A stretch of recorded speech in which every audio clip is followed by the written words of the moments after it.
अस्सलाम वालेकुम नाज़रीन, मैं राना अदनान मुदस्सिर हूँ पाकिस्तान प्रॉपर्टी लीडर से। आज सिंध बिल्डिंग कंट्रोल अथॉरिटी की तरफ से जो नोटिफिकेशन आया है इसके बारे में हम वीडियो बना रहे हैं। आज से पहले भी मैंने 2 या 3 वीडियोस अपलोड किए हैं सेम टॉपिक पे कि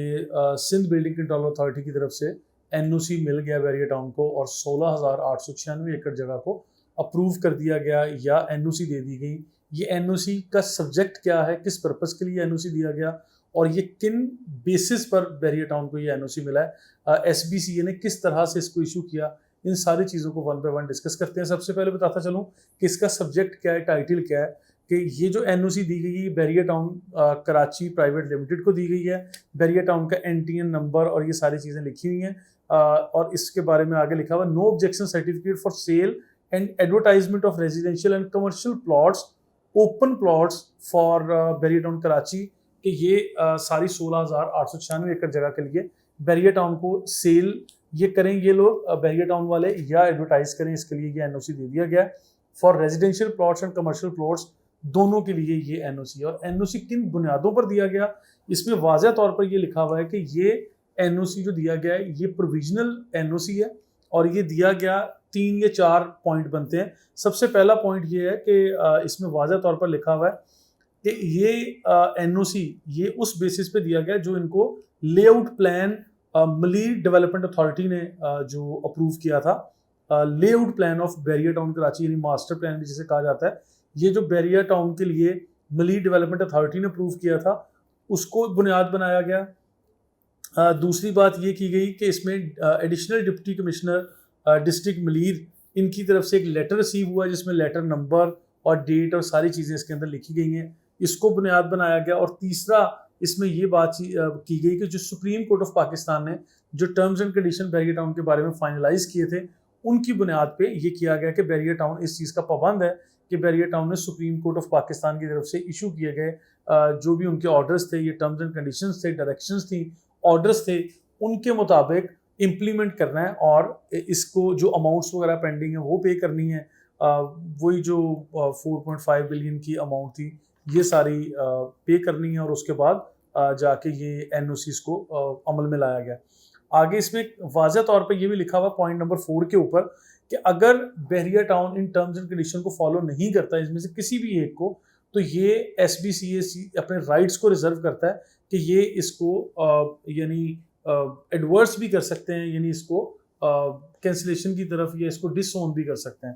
इसके बाद आगे चलते हैं कि इसमें वाज़ह तौर पर लिखा हुआ है कि ये प्रोविजनल एनओसी है, इसका subject to conditions that barrier town Karachi private limited shall submit the title ownership documents of subject land within 3 months of time frame, कि 3 माह के अंदर अंदर जब भी ये एक्सपायरी डेट इसकी आएगी इस सुप्रीम कोर्ट के ऑर्डर्स की या जो भी इन्होंने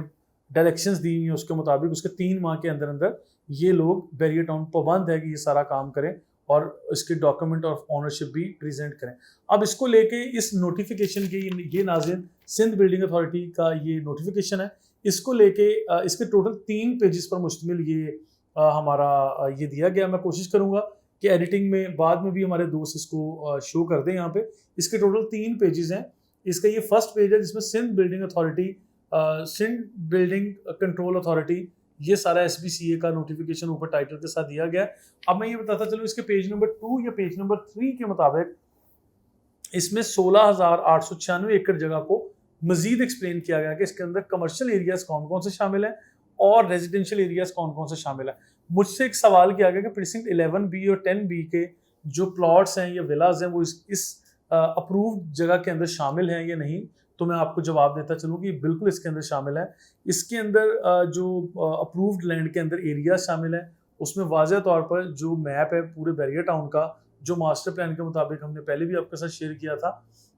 जिसमें मलीर डेवलपमेंट अथॉरिटी की तरफ से लेआउट प्लान जिसको अप्रूव किया गया वो भी इसी नोटिफिकेशन का हिस्सा बनता है, इसकी कड़ी बनती है, उसको भी मैंने आपके सामने रखा जिसमें sport city villas barrier town के जितने भी बने बनाए घर यानी विलाज हैं, कमर्शियल प्लॉट्स जो बैरियर टाउन का मिडवे कमर्शियल ए है, बी है, प्रीसिंक्ट 10A ओल्ड कमर्शियल वाला जो एरिया है, इसके साथ साथ जो दीगर इलाके हैं वो सारी की सारी जगह इसमें अप्रूव्ड जगह बनती है और वो इसी कैटेगरी में आती है। प्रीसिंक्ट 19 जहाँ पर अपार्टमेंट्स बने हुए हैं, इसके अलावा जहाँ पर डेंजू थीम पार्क कमर्शियल और बैरियर पैराडाइज के बने बनाए घर हैं 500 गज के, बैरियर स्पोर्ट सिटी के, रफ़ीक के स्टेडियम के और प्रीसिंक्ट 37 का एरिया जहाँ आईफल टावर बना हुआ है, ये सारे के सारे एरिया बिल्कुल क्लियर लैंड के साथ यहाँ मौजूद हैं। और इसके अंदर एक चीज़ यहाँ पे ये पूछा गया कि इसमें कौन कौन से कमर्शियल एरिया शामिल है, तो उसमें मैंने मिडवे कमर्शियल को और दूसरी सारी लोकेशंस को बता दिया, जिसमें मेन जिना एवेन्यू का कमर्शियल भी आता है और हर प्रीसिंक्ट के राइट लेफ्ट पे जो पॉइंट्स बनते हैं जहाँ पे लूप रोड पे आने वाला कमर्शियल, जिसे लिबर्टी कमर्शियल 1, लिबर्टी कमर्शियल 2 या लिबर्टी कमर्शियल 3 कहा जाता है, ये एरियाज भी इस जगह पर शामिल हैं। तो इसमें ये मैं क्लियर करना चाह रहा हूँ कि रेजिडेंशियल एरियाज भी बहुत हद तक ये क्लियर हैं। जो गैर वाज़िया ये बाउंड्री वॉल एक डिफाइन की गई थी, मिली डेवलपमेंट अथॉरिटी के जो लेआउट प्लान जो दिया गया और सुप्रीम कोर्ट ने एक ऑर्डर्स पास किए थे, उसके मुताबिक बैरियर टाउन के प्रीमिसेस डिफाइन किए गए थे। इस चीज़ को लाजमी याद रखिएगा कि उन प्रीमिसेस को डिफाइन करके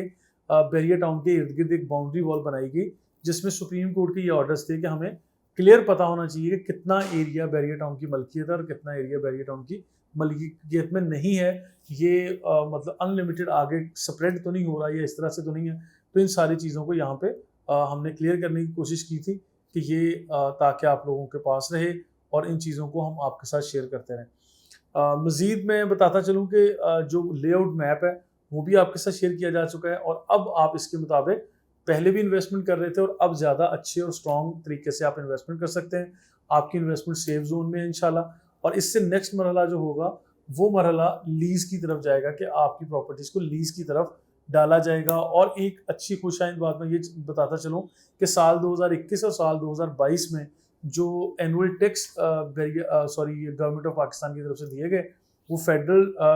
टैक्सेस थे या ये प्रोविंशियल थे। वहाँ पे ये जो इनकम टैक्स थे या FBR थे, इनकी तरफ से जो टैक्स अप्लाई किए गए, उसमें बैरियर टाउन की प्रॉपर्टीज़ को कैटेगरी A1 में मेंशन किया गया था। ये चीज़ भी एक खुशाइंद है कि बैरियर टाउन की प्रॉपर्टीज़ को कैटेगरी A1 में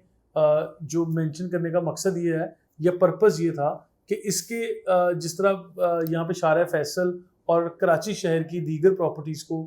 मलूज़े खातर रखा गया और मेन प्राइम लोकेशन की यानी अप्रूव्ड और लीज्ड प्रॉपर्टीज़ को जिस तरह ट्रीट किया गया, इसी तरह बैरियर टाउन की प्रॉपर्टीज़ को जो फेज़ 1 में यानी ग्रैंड मस्जिद के पहले आती हैं, मिडवे कमर्शियल आता है, मेन जिना एवेन्यू का कमर्शियल, कायद विलाज, इकबाल विलाज, प्रीसिंक्ट 19 में अपार्टमेंट्स और इस तरह के जो विलास बने हुए हैं, उनको कैटेगरी A1 में रख के ट्रीट किया गया था। तो ये भी एक खुशाइंद बात है। तो लिहाजा आप सबको मुबारक हो जिन लोगों ने बैरियर टाउन में इन्वेस्ट किया या करने जा रहे हैं। आप सबको इस NOC के लिए मुबारकबाद पेश करता हूँ और बैरियर टाउन की इंशाल्लाह विन विन सिचुएशन होगी और अपकमिंग प्रोजेक्ट काफ़ी अच्छे और खुशहाल तरीके से सेल होंगे। आप लोग यहाँ पे इंजॉय कर सकते हैं। Thank you so much.